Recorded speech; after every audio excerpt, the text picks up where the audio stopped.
আসসালামু আলাইকুম এভরিওয়ান। আপনারা যারা ফেসবুকের নাম্বার চেঞ্জ করতে চাচ্ছেন তাদের জন্য আজকের এই ভিডিও। কেউ ভিডিওটি স্কিপ করবে না, তাহলে আমি গ্যারান্টি দিতে পারি আপনারা আপনাদের ফেসবুকের নাম্বারটি চেঞ্জ করতে পারবেন। সো আমরা চলে যাচ্ছি ফেসবুকে চলে যাওয়ার পর আমরা এইখানে থ্রি লাইন যে মেনু অপশনটা আছে সেইখানে আমরা একটা ক্লিক করে দিব। সো মেনু আইকনে ক্লিক করার পর আমরা এখান থেকে সেটিংসের উপরে একটা ক্লিক করে দিব। দেখতে পাচ্ছেন এখানে কিন্তু সেটিংস নামের একটা অপশন আছে। সেটিংসে চলে যাওয়ার পর এখান থেকে আমরা পাসওয়ার্ড অ্যান্ড সিকিউরিটিতে একটা ক্লিক করে দিব। পাসওয়ার্ড অ্যান্ড সিকিউরিটিতে চলে যাওয়ার পর এখান থেকে আমরা পার্সোনাল ডিটেলস এখানে চলে যাব।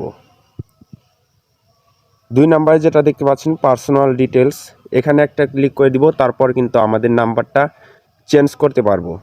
সো দেখতে পাচ্ছেন আমরা কিন্তু এখানে একটা ক্লিক করে দিয়েছি অলরেডি। তারপর দেখতে পাচ্ছেন উপরে কিন্তু কন্ট্যাক্ট ইনফো, এখানে আমাদের নাম্বারটা কিন্তু শো করতেছে। এখান থেকেই আমরা আমাদের নাম্বারটাকে চেঞ্জ করতে পারবো এবং অ্যাড করতে পারবো।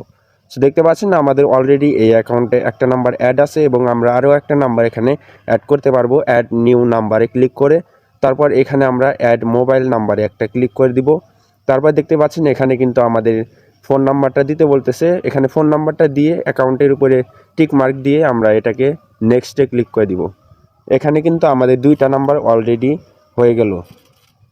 সো এখানে দেখতে পাচ্ছেন এখানে আপনারা যদি অন্য আরেকটা নাম্বার এখান থেকে ডিলিট করতে চান, তাহলে যেই নাম্বারটা ডিলিট করবেন নাম্বারের উপর ক্লিক করে ডিলিট নাম্বারে ক্লিক দিলেই কিন্তু আপনাদের একটা নাম্বার কিন্তু ডিলিট হয়ে যাবে।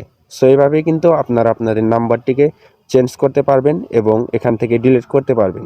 দেখতে পাচ্ছেন আমাদের এই নাম্বারটা আমরা যদি ডিলিট করতে চাই, এখানে ডিলিট অ্যাকাউন্টে ক্লিক করলেই এই নাম্বারটা কিন্তু ডিলিট হয়ে যাবে।